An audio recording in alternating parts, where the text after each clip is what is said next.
तो हैदराबाद रियासत जो थी ये बिल्कुल बीचों बीच पड़ती थी भारत के। दक्कन का पठार शुरू होता है और हैदराबाद रियासत बिल्कुल बीच में।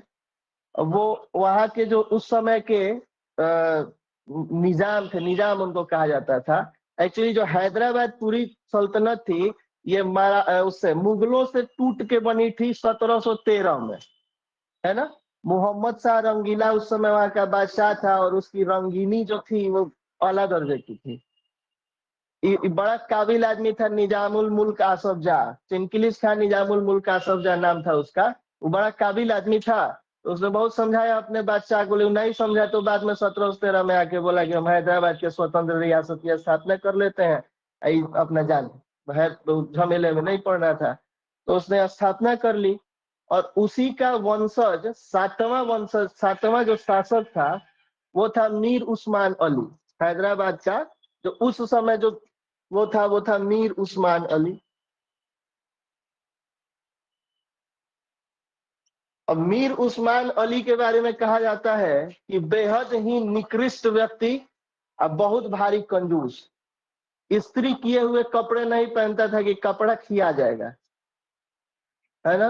घर में झोल लग जाए तो झाड़ू ले रहता था कि सोने का जो ये लगा हुआ है पत्थर उसमें सोना झड़ जाएगा। कोई मेहमान आता था और सिगरेट पी के फेंक देता था तो दौड़ के जाके उतना सिगरेट बचा हुआ पी लेता था कि बर्बाद हो जाएगा, है ना। हाँ, निजाम था। तो उसके ये किस्से बहुत पूरे भारत में। और उस समय ये जानिए कि निजाम की स्थिति उस समय के भारत में ये थी कि पूरी दुनिया में सबसे ज्यादा अमीर व्यक्ति कोई था तो उस समय हैदराबाद का निजाम था पूरी दुनिया में। हाँ, उसके एक बार कोई गए अंग्रेज उसके यहाँ और उसके पॉकेट से एक सिक्का गिन्नी निकल के कहीं चली गई तो माओ बन के ऐसे कुर्सी के नीचे जाके और ढूंढने लगा कि मेरा सिक्का चला गया। इस तरीके का आदमी था। तो हाँ, इतने महान व्यक्तित्व वाला आदमी, अब उससे जो एक सिक्का अपना नहीं घुमा सकता था उससे उसकी रियासत मांगने की बात थी। हाँ, अब उसको लगा कि तो सब चला गया। सरदार पटेल ये कहते थे कि अगर हैदराबाद ये कहता है कि हम स्वतंत्र रहेंगे तो भारत के पेट में कैंसर जैसी बात हो जाएगी। बीचों बीच था, क्योंकि फिर दक्षिण भारत पूरा अलग हो जाता, पूरा छूट जाता, उसका कोई मतलब नहीं रहता। अब वैसे निकृष्ट और कंजूस आदमी से अब कहा जा रहा था कि अब रियासत आप छोड़िए, है ना। और उस समय उसका एक प्रधानमंत्री अगर कासिम रिजवी करके, तो उसने उसको कहा छोड़ना नहीं है, आप रुकिए ना, अभी भारत सरकार का उपाय कर देते हैं। तो क्या करोगे? आगे एक काम कीजिए, यहाँ के हर घर से नए नए लड़कों को हम बुलाते हैं और एक सेना बनाएंगे और इनका उपाय करेंगे। तो रजाकार करके उसने एक वो संस्था चलाता था, मजलिसे क्या करके इस्लाम करके चलाता था, एक संस्था था उसका। हाँ, वही अभी वाली तो है। तो वो उस संस्था, हाँ, उस संस्था के जरिए उसने क्या किया कि लोगों को, लड़कों को, नए लड़कों को जमा करना शुरू किया। और जब लड़के जमा हुए तो उनमें से कहा कि 10 लाख की फौज हम खड़ी कर देंगे, आप एकदम शांत रहिए, आपको सोचना नहीं है। और खड़ा कर लिया उसने फौज। भाई अब आप फौज खड़ा कर लीजिएगा, ठीक है, उसको बंदूक चलाना कैसे सिखाएगा वो भी उतनी बड़ी सेना को। ये बात जब इनके कानों में पड़ी सरदार पटेल के, तो इन्होंने कहा कि अब आवाज, सबसे बड़ी दिक्कत ये थी कि वहां हिंदू आबादी पे लगातार अत्याचार ये रजाकार कर रहे थे। रजाकारों द्वारा भयंकर भयंकर यातनाएं दी जा रही थी। उसके अलावा हैदराबाद के भीतर कुछ कम्युनिस्ट लोग थे जिन्होंने स्थानीय स्तर पर शासन स्थापित किया था, लेकिन वो उतना जोरदार तरीके का नहीं था कि निजाम को हराया जा सके। तो अंत में सरदार वल्लभ भाई पटेल को स्टैंड लेना पड़ा और ऑपरेशन पोलो, है जी, ऑपरेशन पोलो के तहत वहां पे सेना गई।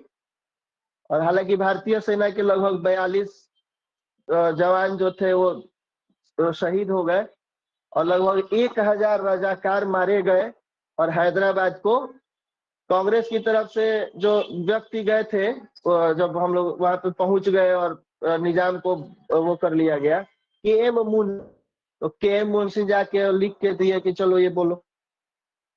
तो रेडियो पे उसने अनाउंस किया कि कासिम रजवी जो था वो जबरदस्ती हम पे वो बना लिया था, प्रभाव बना लिया था, और हम हैदराबाद को की रियासत को छोड़ते हैं। तो इस तरीके से करके हैदराबाद आजाद हो गया। अच्छा, ये जूनागढ़ जो था, जूनागढ़ भी अपने आप में ठीक था और ये कहता था कि हम जो है स्वतंत्र रहेंगे। इसके स्वतंत्र, अपने आप को स्वतंत्र रखने की वजह थी क्योंकि ये काठियावाड़ डिस्ट्रिक्ट गुजरात की ओर, एक तरफ से समुद्र था, तो एक देश बनने के लिए इसके पास पूरी संभावनाएं थी, तो ये बन सकता था। तो इसने कहा कि अब चलिए हम नहीं किसी में मिलेंगे, ना भारत में ना पाकिस्तान में। हम तो अली जिन्ना को लगा कि चलिए ठीक है, अगर ये कह रहे हैं तो ठीक है, हम इसको मान्यता भी दे देंगे। मान्यता दे दिया जूनागढ़ को कि हाँ जूनागढ़ अब देश रहेगा। सरदार पटेल को लगा कि अच्छा ये भी अब, अच्छा यहाँ के राजा जी जो थे वो बड़ी मतलब अच्छे व्यक्ति थे, इतने अच्छे व्यक्ति थे कि उनको कुत्ते पालने का बहुत शौक था। तो हाँ, तो यहाँ के जो उनके पास एक विशेष नस्ल का कुत्ता था, हाउंड करके, हाउंड। तो उसकी शादी में उन्होंने 3 लाख खर्चा किया था। उतना पैसा ये लोग ऐसे कुत्तों की शादी में खर्च करते थे, भले जनता भूखों मरे उससे मतलब नहीं था। मोहब्बत अली शायद नाम था, पता नहीं, मुझे याद नहीं है, मोहब्बत अली नाम था उसका, जूनागढ़ के राजा का है। क्या क्या? तो जूनागढ़ में तब बात हुई कि अब इसको कैसे मिलाया जाए। हैदराबाद को तो फौज भेज के मिला लिया गया, जूनागढ़ में तब जनमत संग्रह करवाया गया और जनमत संग्रह के द्वारा जूनागढ़ को भी भारत में विलय किया गया। जम्मू कश्मीर की जहां तक बात है तो जम्मू कश्मीर में हरि सिंह थे। अच्छा, जूनागढ़ में ज्यादा वहां पे वो थे, हिंदू लोग ज्यादा थे और राजा मुसलमान था। यहाँ उल्टा था, यहाँ मुसलमान ज्यादा, जनता मुसलमान थी और राजा हिंदू था।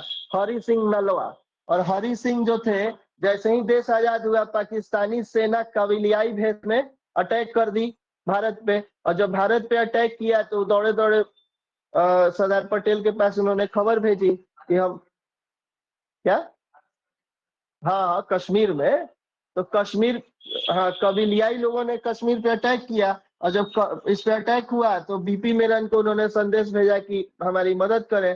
तो मदद किस लिए भाई करें, तुम हमारे अंग थोड़े हो, तुम तो कह रहे हो कि हम अपना अलग रहेंगे। तो उन्होंने तुरंत का तुरंत सिग्नेचर किया और सिग्नेचर करके भारत में विलय हो गया। तब भारत जो है, उसी समय पीओके वाला मैटर निकलता है और ये कहा जाता है कि नेहरू जी गलती कर दिए, जाके पहले ही संयुक्त राष्ट्र में ये बात रख दी है, और पाकिस्तान ऑक्यूपाइड कश्मीर जो आज भी है वो उतना बच गया और वो अभी हमारा हिस्सा नहीं है।